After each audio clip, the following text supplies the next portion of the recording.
Did you know ASBN, America's Small Business Network, is now available on your TV? That's right. ASBN is now streaming on Roku, Apple TV, and Fire Stick, and available for download in the App Store. Scan the QR code to download the ASBN app today. Thanks for joining us for another edition of The Small Business Show with Cheyenne Malone, exclusively on ASBN.com. Hi everyone, I'm Cheyenne Malone. You're watching another edition of the Small Business Show exclusively here on ASBN.com and now streaming on Roku, Fire TV, and Apple TV. On today's show, we're discussing how innovation can lead you to creating a unique product. Joining us now is Patrick Frank, co-founder of Float Factory and COO at Patient Partner. Welcome, Patrick. Glad to have you. Yeah, likewise. Talk to us first off about this idea, innovative, very, the Float Factory. Yeah, honestly, it really started off as like a classical, like back of the napkin idea. Honestly, we were actually at a bachelor party out at the lake in Arizona, and we were looking around, and we're actually on floats, and we're floating around on pizza slices, swans, and we're like, wow, this is not really as cool as we thought it was going to be. And my co-founder actually, he once back from the trip, he's had bath time with his kid, and the kid loves his little military tanks, and he's like, Dad, why can't this thing float? Gives me a call, and he's like, man, I got an idea. How do we build a floating tank with a water cannon? Which is actually how we got started. We're looking at it and saying, it's just a crazy enough idea. We have no clue how to do it, but we know it's possible. So it really just started off the idea, really based off of one, having a poor experience somewhere else, and then at the same time, the innovation of a child, and then bringing it to life. You didn't like the flamingo, huh? Right, that's right. People wasn't doing it for us. So you're floating around, you're sitting there, you're like, wow, we could be doing this so much better. Not the coolest look. Okay, so then talk about like kind of the steps that you took to get started. Yeah, our background was actually, we do not have really any product design background at all. So we just took to like reading nonstop, just like, how do we even get started on making a product? And we looked at different sourcing sites. We looked at a lot of different companies that you can pay to like develop the product. But we were like, we want to actually like learn how to do this for the sake of like, what's next, right? We don't just want to develop one product. And so we started literally by gluing together like gym mats and different types of like inflatables to like attempt to make this, putting together a super soaker. And we're like, we think we have an idea here. We took some photos, drew it out like very, very loosely on paper and a whiteboard. And we sent it off actually to manufacturers in different countries. And eventually we found someone that was just as crazy as us. And they're like, yeah, we can attempt to make this for you. And we got started. I'd say about 20 samples and iterations later, we finally nailed it, and we ordered a couple thousand products. Wow, impressive. So talk to us about, there are many float companies out there, right? A handful that probably try to do it like you. What makes you stand out from the rest? Yeah, so the biggest differentiator for us, and what I think is, what I'd like to hang our hat on with Float Factory is we actually created a market. We are a market creator in the sense where we created dynamic floats. So, that same exact story, going back to it, the majority of the time, people just buy these things, they take photos in them, maybe they have like a cup holder in them, they're lounging around.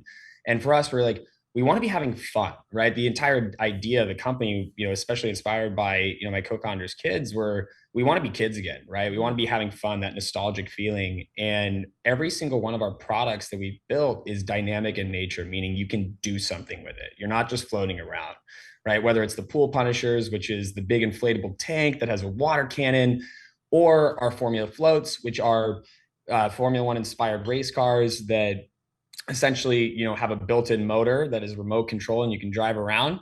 And we have a full new suite of products coming out for winter, which we could talk about. But it's always, can we be doing something instead of just sitting around? I know. I saw the race car driver. My kids would love that one. We're in the cars, so I thought that was a cool float on your website there. So yeah, talk about the winter. What's coming out? Yeah, I think a huge gap that we found is the exact same problem, but for winter sleds. And we've kind of seen this over the past 2 years and start out the exact same way. We have Big Bear, which is more of a hill, not really a mountain, but families drive up there and they go down in their little sleds. Some are inflatable. And we looked at it, we said, there's also a better way to be doing that. And can you make it, can you integrate something like a snowball fight into your sledding experience, or even just like being around in the snow. And so we're releasing some new products here in the next month that are, again, going back to that same feeling of like, hey, how can, instead of a water gun, what can you do with the snow? And integrating that into our snow sleds. And I like your idea too, because I feel like, obviously they're very kid friendly, right? But you're not just targeting kids, you want it Right. for adults as well, because we love to have fun. Talk about tweaking it when you first launched and you sent some products out and some samples. What did it take to kind of get it just exactly how you need it? Did you do a lot of, consumer feedback, Yeah. friends? I think like one of the quotes we have for this company is like, we really believe that we've made almost every mistake you can make, like all of them. And we have completely learned by mistake every step of the way. I mean, with our first products, again, we did this as like a, kind of just a side project that we wanted to have some fun with. And it ended up going viral, and we ended up selling out of all the thousands of units in a day. And so we're sitting there in the height of, the supply chain crisis back during COVID. And we're like, how do we even get more of these? Like, how do we mass produce these? And I think we moved too quickly without seeing all the consumer feedback come in. And it was mostly around, the actual water cannon or the dynamic aspects of the floats.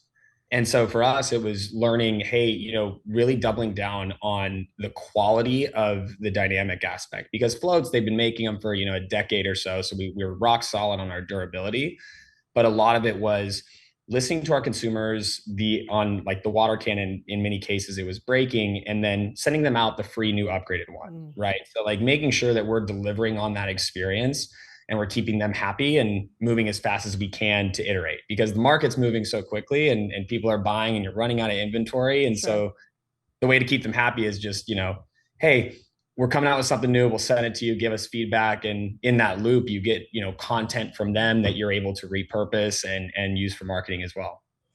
And with that being said, what advice do you give to entrepreneurs, right? You said you put over a napkin, put the idea out there, and one thing led to another. And obviously you've made mistakes along the way, but that's kind of part of the process. I'm sure you've learned a lot.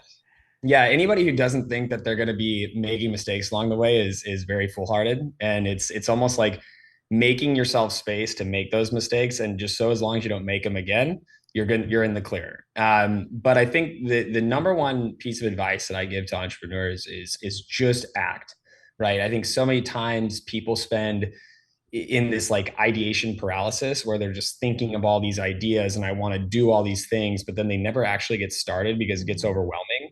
It's just take action, right? An object in motion stays in motion. In that type of momentum, it just carries on, and you get those small wins, and that's what creates more motivation and momentum along the way. And I'm sure along the way you've had people, even friends who normally support you, laugh at your idea, right? Or naysayers out there. How do you handle that? I think like if everyone likes your idea, there might actually be a problem with it. Is like it's kind of like the mom test, right? It's like, oh, like, yeah, I'll support you, sweetie. Like, that's a great idea, right? And so you need some of that negative feedback, and it's actually something we search for more than anything. Okay. So come up with an idea, we put the products in front of people, and the first question we ask is, what's wrong with it, right? Like, tell us how to improve it. What are you laughing at this product? Like, what do you not believe is going to work? Because that's going to get us to look at it from a different perspective, because many times you're so far in the weeds of everything and you think you have the best idea, but if you're not looking for that critical feedback, right, you're never going to be able to improve it. And you're also the COO at Patient Partner. I know that we're two different industries, right? But are there any similarities across the two, any parallels?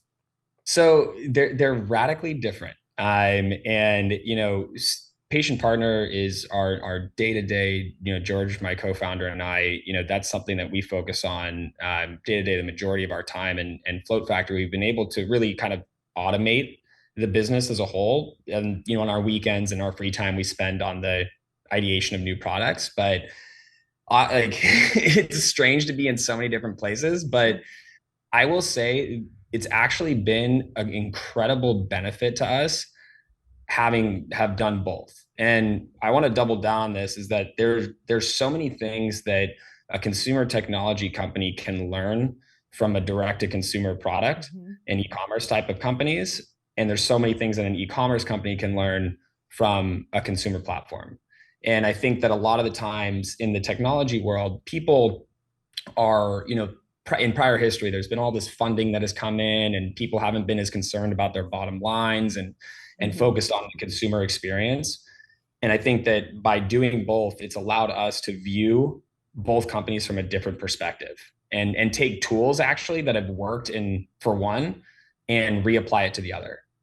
So whether that's be communicating with our customers and our members on our platform, or product innovation, there's a ton that we've been able to integrate between the two.